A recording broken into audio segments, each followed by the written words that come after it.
directed by David Ayer. Now, David Ayer has done a few other films. He's done Street Kings. He did Sabotage, a film that's not really critically loved, but I actually enjoyed it. But it's Arnold. I love anything with Arnold. That's not Batman and Robin. He did Fury with Brad Pitt, really good movie. So I gotta say, when I heard that David Ayer was doing this, I was really excited because not only was he directing it, he's a writer, and he's a really good writer. I believe he also wrote Training Day with Denzel Washington. So he's a pretty top-notch writer. So I was really looking forward to this, and I gotta say, I thought this movie was a lot of fun. It was really entertaining. I loved a lot of the color palettes in this film too. It was really creative. Oh yeah, it looked really, really nice. Yeah, and but that being said, there were a few. I mean, not every film obviously is perfect, but I'll acknowledge there were definitely a few things that were a little uneven and a few scene transitions and stuff. But overall, I had a really good time watching this film, so it was very entertaining for me. Yeah, I like this movie a lot. I can't really think of too many outstanding problems that I really had with it. I thought right from the get-go, I really liked the way they started out the movie. They kind of gave intros to most of the characters. The movie was really fast-paced. During the middle and near the end, it slowed down just a little bit, but it picked back up again. The action was pretty solid. Really funny characters. Funny movie. I was laughing almost the whole time. And aside from maybe a few awkward scene transitions, I thought this movie, was by no means flawless, but really solid throughout. I really enjoyed it. Yeah, definitely. I'd say the thing I enjoyed the most were the characters. I thought the chemistry between most of the characters, just whether it was El Diablo and rather Deadshot or Deadshot and Harley Quinn, whoever the combos were, I just thought most of them really worked out. I thought a lot of the humor in this film worked out too. I didn't feel too many of the jokes were really forced or fell flat for the most part. It was natural humor. Yeah, and I thought this definitely was the most humoristic, or had the most humor of any DCEU by film. Far. I gotta say that Will Smith and Margot Robbie were definitely the standouts of this movie.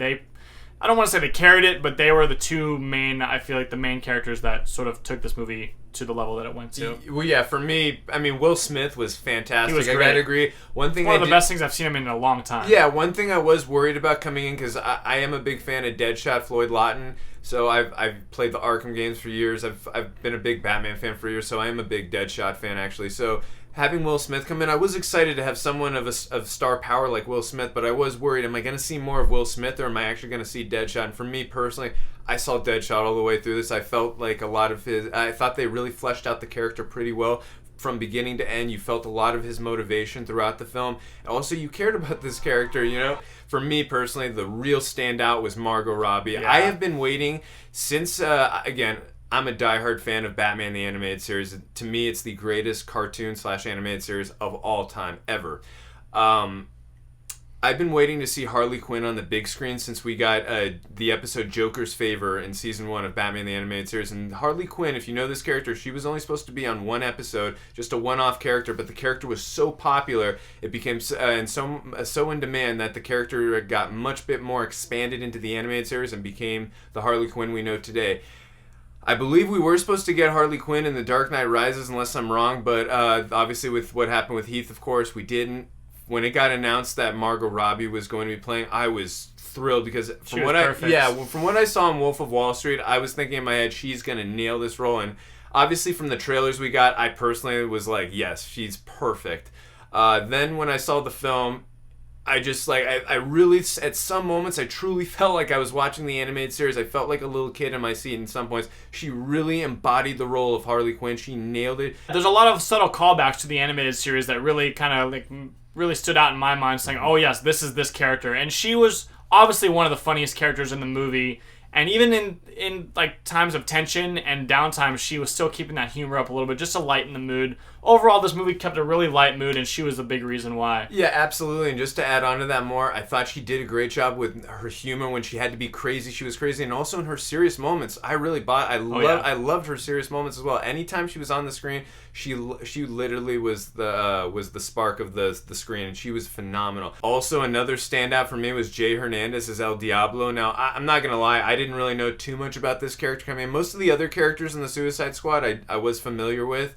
But El Diablo I wasn't too familiar with, and coming into this film, seeing the trailers, I thought the character did look interesting. I didn't think he was gonna stand out as much as he did. And again, I thought the character was very well fleshed out in a movie about in an ensemble piece like this with so many characters where you got to focus in so many different areas and so many different other subplots. I really enjoyed every second I got to see of El Diablo, and I really thought Jay Hernandez did a great job. And yeah, he wasn't part of he wasn't in the movie all that much. Like, he was there, but he had a couple standout scenes to me near the end that I thought were really good. And like you said, you got to see some of his backstory and, you know, see how he became the way he was. So yeah, I enjoyed him a lot too.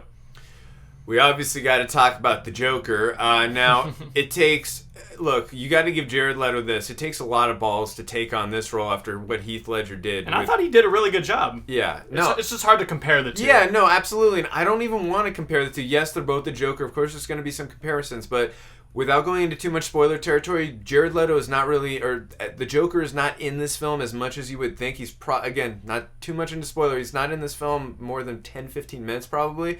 So that being said, I don't want to make too much of a comparison because Heath Ledger in The Dark Knight had more. The star of the movie. He was basically the star. He had way more than 10 or 15 minutes of screen time. He had a whole movie. So I really want to see. I'll say this: the 15, 20 minutes or so we did get of Jared Leto's Joker, I thought his chemistry with Margot Robbie, him and Harley Quinn, I've been dying and waiting to see that relationship on screen since 1992. And I thought from the 15, 20 minutes or so we did get of it, I really bought it. I loved their chemistry together. I thought the two actors really sold it. And I can't wait to see more future films of them. I really am hoping that Jared Leto's Joker is in the Batman solo film. And I have an idea that we will, because, spoiler alert, and if you didn't see Batman v Superman, he did kill Robin. So I'm hoping they show flashbacks of stuff like that and go into that in the solo Batman film. But I did think Jared Leto did a great job in the time he was, and there was clearly some cut scenes in this for sure. Yeah, there's probably going to be a few extended scenes later on in the Blu-ray cut or whatever. But yeah, he, like you said, he wasn't in the movie all that much. A lot of his scenes were really short too. He had maybe one or two longer scenes, which I thought were good. I definitely enjoyed it. I think this was more of a setup movie for him. So like you said, he may appear in the Batman movie. I don't know about Justice League, but he's definitely going to be back in the DC universe. So yeah. I'm definitely excited to see Jared Leto be the Joker again, and he did a good job in this movie, but like you said, he just didn't have that much screen time, so you can't really compare him to Heath Ledger, like you said at this point. Yeah. Anyways, like I said, this film was, to me, it was very fun. It was really entertaining. I really walked out of the theater with a huge smile on my face, no pun intended. I thought a lot of the color choices and color palettes in this film I thought were really creative, and I loved a lot of the stuff we saw at the beginning. Just a lot of the character bio stuff I thought very creative. Just going a little quickly into the negatives, I did think some of the scene transitions were a little bit off, the editing choices. I didn't get some of those choices, and I thought some of the narrative was a little uneven. That being said, I really did have a good time with this film. I see obviously that it's getting beat up on Rotten Tomatoes, but I didn't care at this point. You know, I want to make up my own opinion, but I had a great time in this film, and I'm going to give it an 8 out of 10. Yeah, I'd heard a lot of people were not digging this movie, and maybe I went in with low expectations, but I had a really good time watching this movie. I was happy just pretty much about the whole way. Really, really good characters, very character-driven movie. Really simple plot. There's not like too much in-depth things you have to worry about. It's just kind of simple. They have to do this thing, and then they go do it. So I had a lot of fun. I'm going to give this movie an 8.5 out of 10. Alright guys, well, that's going to do it for this video. Let us know what you thought about the movie in the comments section. We will be doing a spoiler review for this movie, so check that out, as well as a scene-by-scene breakdown. And if you want to see those videos and all our other videos, you can hit the subscribe button. See you guys next time.